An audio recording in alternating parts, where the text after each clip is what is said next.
सबसे पहले मैं पादरी साहब का धन्यवाद करूँगा, उन्होंने मुझे मौका। अभिषेक जी, ये वाला माइक इसको हटा नहीं सपोर्ट में रहेगा। बहुत शुक्रगुजार हूँ पादरी साहब का, उन्होंने मुझे दूसरी बार मौका दिया है कि मैं गुड फ्राइडे के दिन कलीसिया के साथ एक अटरेंस को, एक परमेश्वर की एक वाणी, यीशु मसीह की एक वाणी को मैं बांट सकूं। मैं कभी भी ये नहीं कहता कि मैं सरमन दे रहा हूँ, बस ये कहता हूँ कि मैं शेयर कर रहा हूँ। मैं इस काबिल नहीं हूँ कि मैं सरमन दूँ, लेकिन मैं समझता हूँ कि मैं कुछ शेयर कर सकता हूँ, जो जितना भी मुझे परमेश्वर ने दिया है, जितनी समझ दी है। दूसरा कलमा जो है वो पाया जाता है लूका उसका 23वां अध्याय उसका 39वें पद से। यहाँ कैसे लिखा हुआ, जो कुकर्मी वहां लटकाए गए थे उनमें से एक ने उसकी निंदा करके कहा, क्या तू मसीह नहीं? तो फिर अपने आप को हम और हमें बचा। इस पर दूसरे ने उससे डांट कर कहा, क्या तू परमेश्वर से भी नहीं डरता? तू भी तो वही दंड पा रहा है और हम तो न्याय अनुसार दंड पा रहे हैं, क्योंकि हम अपने कामों का ठीक फल पा रहे हैं, पर इसने तो कोई अनुचित काम नहीं किया। तब उसने कहा, है यीशु, जब तो अपने राज्य में आए तो मेरी सुधि लेना। उसने उससे कहा, मैं तुझसे सच कहता हूँ कि आज ही तो मेरे साथ स्वर्गलोक में होगा। ये परमेश्वर का वचन है। ये दूसरा वचन जो है, जो दूसरा अटरेंस जो है, जो यीशु मसीह के मुख से निकला, अगर हम उसको कैलकुलेट करें, एक अजम्पशन है, अगर हम कैलकुलेट करें तो यीशु मसीह को करीब 9 बजे सवेरे लटकाया गया था। पहले 3 घंटों में उन्होंने पहले 3 वचन बोले थे, और दूसरे 3 घंटों में उन्होंने जो बाकी के 4 वचन थे वो उन्होंने बोले थे। पहला वचन जो उन्होंने बोला, अगर हम कैलकुलेट करें, ऐसा अजम्पशन है, तो करीब 10:30 बजे के आसपास रहा होगा, और दूसरा वचन जो उन्होंने बोला वो करीब 11 बजे के आसपास उन्होंने बोला था। अब इस पद को अगर हम देखें, जो यीशु मसीह ने कहा, जो सेकंड अटरेंस है कि मैं तुझसे सच कहता हूं कि तू आज ही मेरे साथ स्वर्गलोक में होगा, लेकिन हम इसको अलग नहीं कर सकते हैं। पहला हिस्सा जो इसका है वो बहुत इंपॉर्टेंट है, जो उस डाकू ने कहा कि हे यीशु, जब तू अपने राज्य में आए तो मेरी सुधि लेना, क्योंकि इसका जवाब उन्होंने दिया था, तो हम इसको अलग करके नहीं समझ सकते हैं। इस वचन के 2 हिस्से हैं, एक जो सेंटेंस डाकू के द्वारा बोला गया, और दूसरा सेंटेंस जो उसका जवाब था वो यीशु मसीह के द्वारा बोला गया।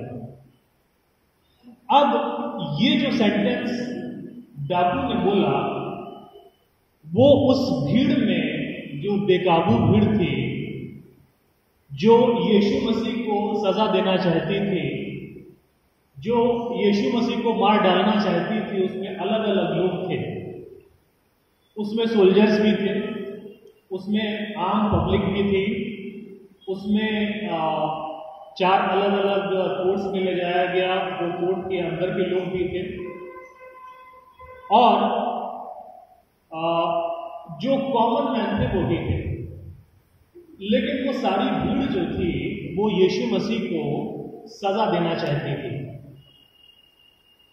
लेकिन इस व्यक्ति ने, इस डाकू ने जो कहा, वो उस भीड़ से, उन लोगों से बिल्कुल अलग अपना व्यू रखता था। क्यों? क्योंकि जो भीड़ थी, अगर हम मत्ती उसका 15वें अध्याय उसके 29वें पद में देखें, तो वहां पे भीड़ कह रही है प्रभु यीशु का मजाक उड़ाते हुए कि यदि तू परमेश्वर का पुत्र है तो नीचे उतर आ, अपने आप को बचा ले। और वही भीड़ कह रही है, उनमें से कुछ लोग कह रहे हैं कि तू तो 3 दिन में मंदिर को ढा के, गिरा के फिर से खड़ा कर देने वाला था, अपने आप को बचा ले। जो परमेश्वर का मजाक उड़ा रहे थे जो लोग, ऐसा कह के उनके व्यू से अलग इस व्यक्ति का, इस डाकू का व्यू है। जो भीड़ थी, जो वहां पे डोमिनेट कर रही थी, जो मेजॉरिटी में थी, उस भीड़ से इस डाकू का जो है व्यू जो है वो एकदम अलग है।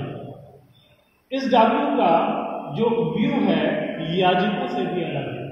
उन याजकों ने, अगर हम देखें तो मत्ती उसके 27वें अध्याय उसके 42वें और 45वें पद में जो लिखा हुआ है वो ऐसे लिखा हुआ है कि इसने तो दूसरों को बचाया, ये क्लेम करता था ये परमेश्वर का पुत्र है, ये साल्वेशन की बात करता था, ये बचाने की बात करता था, ये स्वर्ग की राज्य की बात करता था,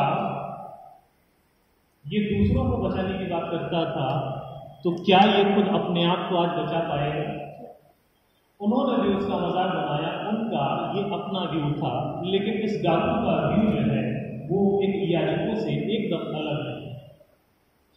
तीसरा हम देखते हैं जो सोल्जर्स हैं, जो सैनिक हैं, उनका व्यू, और उन्होंने यीशु मसीह के लिए कहा, पहले तो तख्ती लगाई जो हेरोदेस ने, जो पिलातुस ने लिख के दी थी कि ये यहूदियों का राजा, यीशु नासरी यहूदियों का राजा।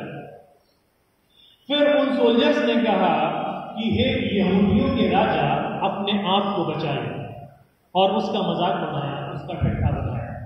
इस व्यक्ति का, इस रॉबर का, इस डाकू का व्यू उन सोल्जर से भी अलग है। चौथा अगर हम देखें तो चौथा जो व्यू है वो यीशु मसीह के दूसरे तरफ जो डाकू लटका हुआ है, जो क्रूस पर चढ़ाया गया है, उसका एक व्यू है, उसका अपना एक मत और अपना विचार है। वो कह रहा है कि क्या तू मसीह नहीं है, और यदि तू मसीह है तो अपने आप को और हमें बचा ले। तो ये चार व्यूज जो हैं ये हम यहां पे देखते हैं, और ये व्यूज जो हैं वो नेगेटिव व्यूज हैं जो यीशु मसीह के खिलाफ हैं, और ये व्यूज जो हैं वो डोमिनेंट व्यूज हैं, और ये व्यूज जो हैं वे मेजॉरिटी के व्यूज हैं। इन सब से हटके इस डाकू का अपना व्यू है कि जब तू अपने राज्य में आए तो मेरी सुधि लेना।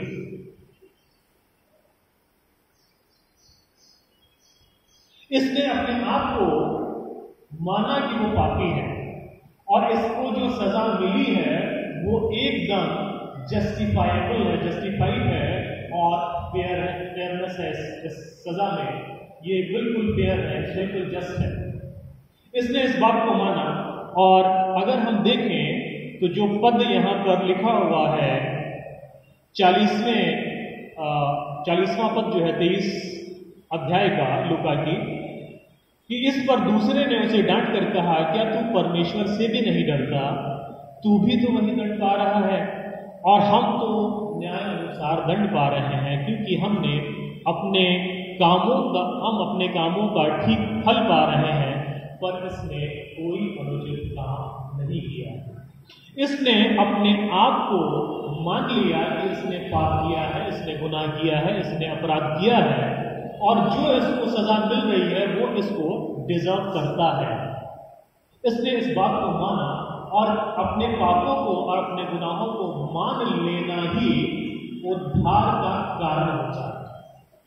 हम जब अपने गुनाहों को, अपने पापों को मान लेते हैं, ये फर्स्ट कंडीशन है, और हम जब माफी मांगते हैं तो परमेश्वर हमें माफ करता है।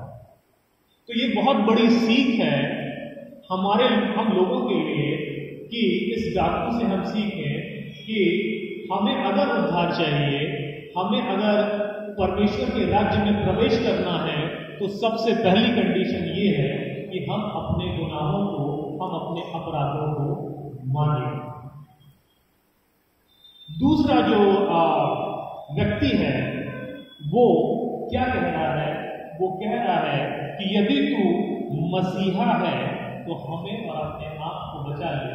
उसका व्यू जो है वो रिपेंटेंस का व्यू नहीं है, वो रिपेंट नहीं कर रहा है, बल्कि वो अपने आप को वहां से बचा लेना चाहता है। उसको कोई भी पछतावा नहीं है, बल्कि वो प्रवोक कर रहा है कि यदि तू मसीह है तो अपने आप को क्यों नहीं बचा लेता? अपने आप को भी बचाओ, मुझे भी बचा ले। हम मान लेते हैं कि तू मसीह है। और ऐसा हम देखते हैं ऑल ओवर दी वर्ल्ड अगर देखिए, बहुत सारे क्रिमिनल्स हैं, बहुत सारे एग्जाम्पल्स हमारे सामने होते हैं, हमारे सामने हैं कि क्रिमिनल्स पैरोल पे छूटे हुए हैं और जब वो छूट गए, जब वो गए तो उन्होंने फिर से क्राइम किया, क्योंकि उन क्रिमिनल्स को कभी भी पछतावा नहीं रहा है कि जो हमने किया है हम उस किए हुए की सजा पा रहे हैं। ऐसे बहुत सारे एग्जाम्पल्स हैं। अगर हम हिस्ट्री ऑफ क्राइम्स पढ़ें, बड़े क्राइम्स पढ़ें, तो ऐसे बहुत सारे example all over the world हमको मिल जाते हैं। क्यों ऐसा है? क्योंकि उनको अपने किए हुए पे कोई भी पछतावा नहीं होता है। इसलिए इस व्यक्ति का व्यू, जिसने अपने आप को दूसरे डाकू ने मान लिया कि मैंने क्राइम किया है, मैंने गुनाह किया है और हम दोनों को जो सजा मिल रही है वो एकदम जस्ट है और एकदम फेयर है।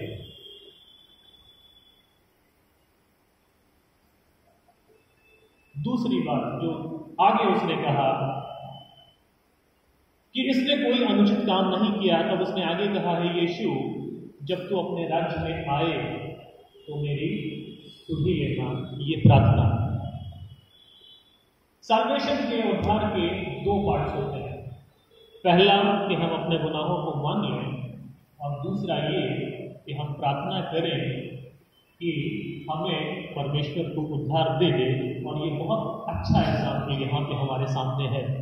इसने अपने गुनाहों को मान लिया कि जो इसके साथ हो रहा है वो बिल्कुल सही है, फेयर ट्रायल हुआ है, जस्टिफाइबल है।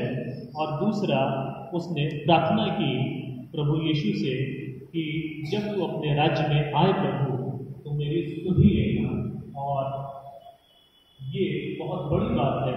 और इसके सपोर्ट में अगर हम और भी एविडेंसेस देखें तो बहुत दूसरे एविडेंसेस मिल जाएंगे जो प्रभु यीशु मसीह के 3 साल की जो उनकी मिनिस्ट्री थी उसमें हमें मिल जाएगा। उसको अगर हम देखें ध्यान से तो वहाँ पे बहुत सारे एग्जाम्पल्स हैं। केवल 3 एग्जाम्पल्स मैं आपके सामने दूंगा।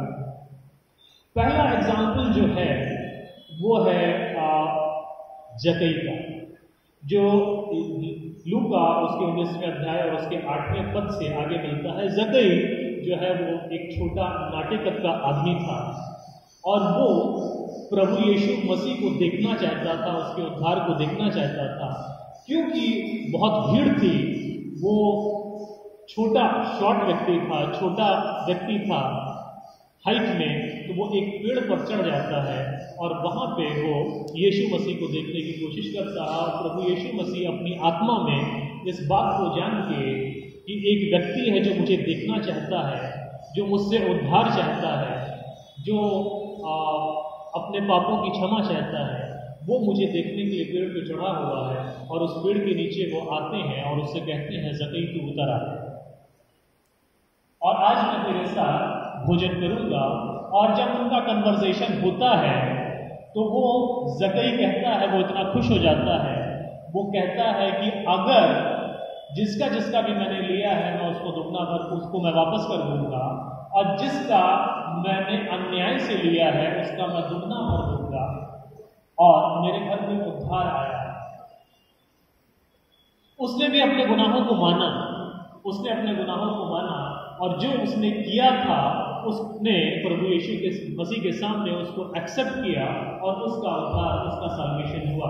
दूसरा एग्जाम्पल हम देखते हैं, जो एग्जाम्पल है लहू बहने वाली स्त्री का, जो इंस्टेंट हील हुई थी। ये मिलता है हमको मत्ती उसके 9वें अध्याय उसके 18वें पद से आगे हमें मिलता है। और हम जानते हैं, इसको मैंने बोला भी है, पहले एग्जाम्पल दे चुका हूँ अपने जो वचन मैंने शेयर किया था कि ये स्त्री जो है वो चंगी होना चाहती थी। 12 वर्षों से इसको लहू बहने की बीमारी थी और ये भीड़ में किसी तरीके से जो है यीशु मसीह के पास पहुंची और उसने उसके कपड़े के एक सिरे को छुआ और उसका इतना तगड़ा विश्वास था कि प्रभु यीशु मसीह के कपड़ों से महासामर्थ निकली और उसको तुरंत चंगाई मिली। और यीशु ने उस पीछे मुड़ के कहा कि किसने मेरे कपड़ों को छुआ, और वो डर गई। और उसके बाद यीशु मसीह ने उससे कहा कि हे पुत्री, तेरे विश्वास ने तुझे चंगा किया है। ये विश्वास था उसका कि मुझे चंगाई मिलेगी। प्रभु यीशु मसीह के पास मैं जाऊंगी, उसके कपड़ों को ही छू लूंगी तो मुझे चंगाई मिलेगी, इंस्टेंट हीलिंग मुझे मिलेगी। ये उसका विश्वास था। तीसरा जो एग्जाम्पल हम इसके सपोर्ट में ले सकते हैं वो एक कनानी स्त्री का एग्जाम्पल है, जो कनानी है, जो यहूदी नहीं है। और मत्ती उसका 15वें अध्याय और उसके 22वें पद के आगे हमें मिलता है कि वो जाती है और यीशु मसीह से रिक्वेस्ट करती है कि मेरी जो बेटी है उसको चंगाई दे दे। यीशु मसीह उसका विश्वास देखना चाहते थे। उन्होंने कहा कि मैं यहूदियों के लिए आया हूँ। फिर वो इंसिस्ट करती है, तो यीशु मसीह कहते हैं उसका विश्वास देखने के लिए कि बच्चों की रोटी कुत्तों के आगे डालना, मनुष्यों की रोटी कुत्तों के आगे डालना ठीक नहीं। और बहुत अच्छा उसने जवाब दिया और वो जवाब से यीशु मसीह खुश हुए और वही उसके उद्धार का, उसकी बेटी की चंगाई का कारण था। उसने कहा कि जो चूर चार मेज पर से गिरते हैं कुत्ते उसी को खाते हैं। ये तीसरा एग्जाम्पल है इसके सपोर्ट में। उसका इतना विश्वास था। वो कनानी स्त्री थी, वो यहूदी स्त्री नहीं थी। और अगर हम देखें, हम रियलाइज करें दाऊद के भजन में, तो भजन उसका 51st चैप्टर और उसके कुछ पद जो है, पहले 3-4 पद जो है वो बहुत इंपॉर्टेंट है। वहां पर ऐसा लिखा हुआ है कि हे परमेश्वर, अपनी करुणा के अनुसार मुझ पर अनुग्रह कर, अपनी बड़ी दया के अनुसार मेरे अपराधों को मिटा दे। मुझे भली भांति धोकर मेरा अधर्म दूर कर और मेरा पाप छुड़ाकर मुझे शुद्ध कर। मैं तो अपने अपराधों को जानता हूँ और मेरे पाप निरंतर मेरी दृष्टि में रहता है। मैंने केवल तेरे ही विरुद्ध पाप किया और जो तेरी दृष्टि में बुरा है वही किया है, ताकि तू बोलने में धर्मी और न्याय करने में निष्कलंक रहे।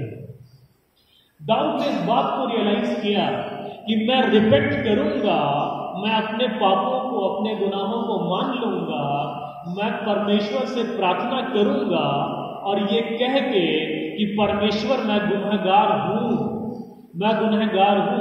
मैं अपने गुनाहों के लिए, अपने अपराधों के लिए मैं माफी मांगता हूं, तो मुझे माफी मिल जाएगी। इस बात को उसने एक्सेप्ट किया और इस बात को उसने कहा, इस बात को उसने मान लिया और यही उसके उद्धार का कारण था। एक और एग्जाम्पल हम ले सकते हैं।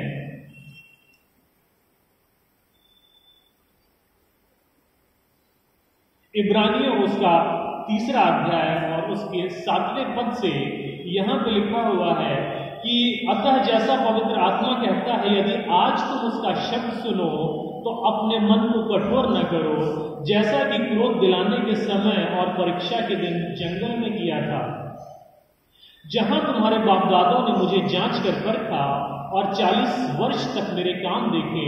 इस कारण मैं उस समय के लोगों से क्रोधित रहा और कहा, इनके मन सदा भटकते रहते हैं और उन्होंने मेरे मार्गों को नहीं पहचाना। तब मैंने क्रोध में आकर शपथ खाई, वे मेरे विश्राम में प्रवेश न करने पाएंगे। हे भाइयों, चौकस रहो कि तुम में ऐसा कोई बुरा और अविश्वासी मन न हो जो तुम्हें जीविते परमेश्वर से दूर हटा ले जाए। वरन जिस दिन तक आज का दिन कहा जाता है, हर दिन एक दूसरे को समझाते रहो, ऐसा ना हो कि तुम में से कोई जन पाप के छल में आकर कठोर हो जाए, क्योंकि हम मसीह के भागीदार हुए हैं। और यदि अपने प्रथम भरोसे पर अंत तक दृढ़ता से स्थिर रहें, जैसा कहा जाता है, यदि आज तुम उसका शब्द सुनो तो अपने मन को कठोर ना करो, जैसा क्रोध दिलाने के समय किया गया था।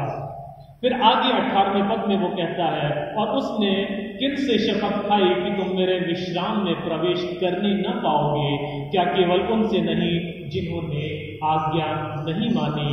अतः हम देखते हैं कि वे अविश्वास के कारण प्रवेश नहीं कर सके। यहां पे ये कहा जा रहा है, इब्रानियों की पुस्तक में ये कहा जा रहा है कि यदि हम अपने पापों को मान लेते हैं, उसका शब्द सुनते हैं, अपने पापों को मान लेते हैं, और उससे हम पछतावा करते हैं, और यदि हमारे मन भटकते ना हो और उसके मार्गों को हम पहचान लेते हैं और एक्सेप्ट हम कर लेते हैं, तो हमारा उद्धार है और हमारा साल्वेशन है।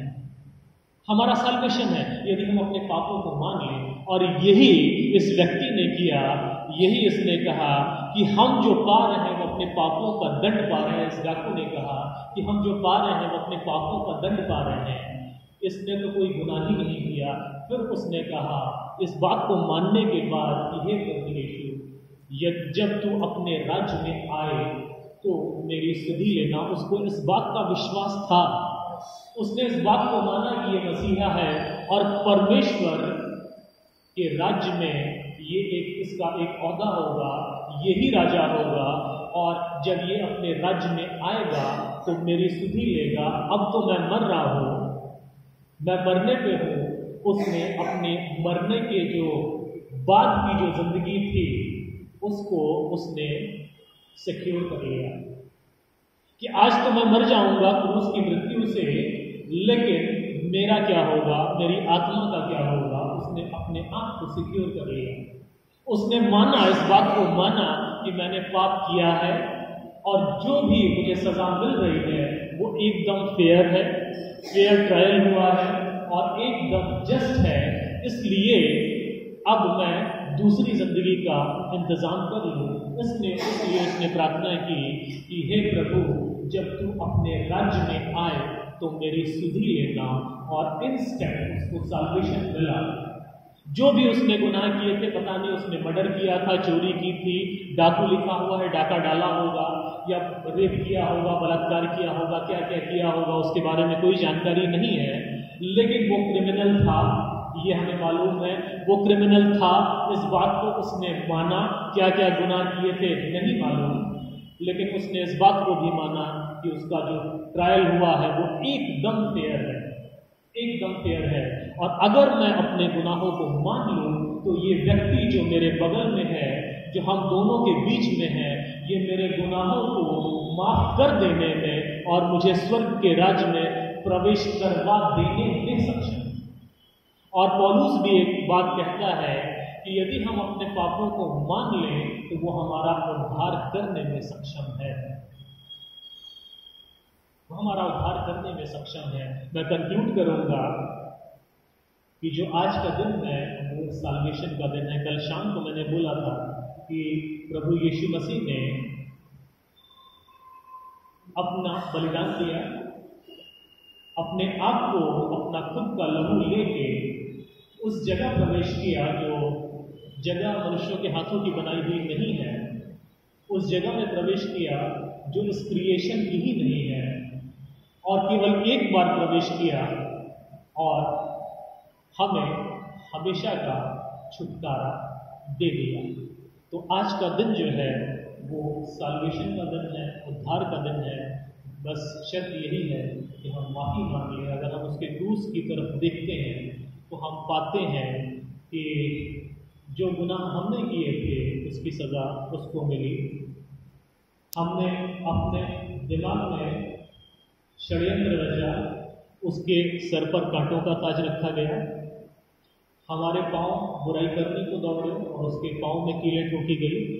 हमारे हाथों ने दूसरों का बुरा किया और उसके हाथों में कीलें ठोकी गई। और हमारे हृदय ने बुराई को जगह दी, बुराई में रहा, बुराई को पैदा किया और उसके हृदय में भाला मारा गया।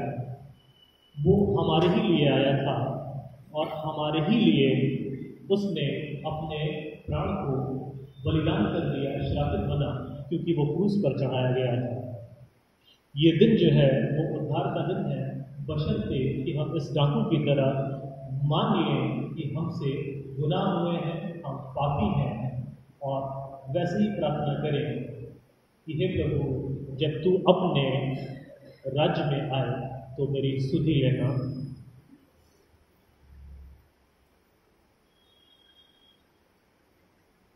मैं बहुत शुक्रगुजार हूँ पादरी साहब का कि आपने मुझे मौका दिया, मैं थोड़ा सा एक्सटेंड कर दिया।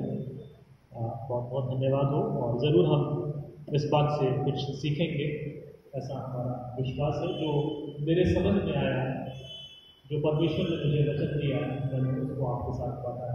Thank you so much.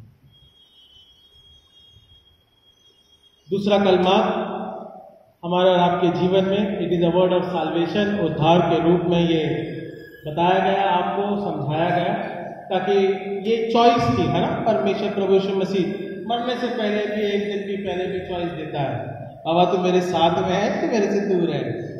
सो डाकू को मौका मिला, दो डाकू थे, वन ही इज कर्सिंग, दूसरा जो कि बड़बड़ाता बोलता रहा, और जो दूसरा वाला था, जो पहला वाला था, जिसे हम कहते हैं, जिस भी प्रकार से अगर हम देखें उसकी गणना में, उसने अपने आप को अंगीकार, अपने पापों का अंगीकार किया, अपने जीवन का अंगीकार किया, as a sinner he repent, है ना, वो पश्चाताप किया, मैं पापी हूँ। फिर उसके बाद में दूसरी बात, एज अ फेथ, है ना, उसने अपने विश्वास को ठहराया कि नहीं, मैं तो पापी हूँ, मैं डाकू हूँ, पर मैं ये विश्वास रखता हूँ कि मैं प्रभु यीशु मसीह के साथ स्वर्ग में रहूँगा, और हम जिस प्रकार के दंड पाते हैं वो सही है, क्योंकि हमारे जो काम थे वो गलत थे, इस बात को मैं अंगीकार करता हूँ। और तीसरी बात, प्रभु यीशु मसीह एज अ सेवियर, उद्धारकर्ता के रूप में वो हमारे बीच में प्रकट होता है, ताकि वो आज और युगानुयुग का परमेश्वर है, न केवल इस समय उद्धार देने के लिए, बल्कि उस स्वर्गीय राज तक अपने उद्धार को ठहराने के लिए सामर्थ्य परमेश्वर है।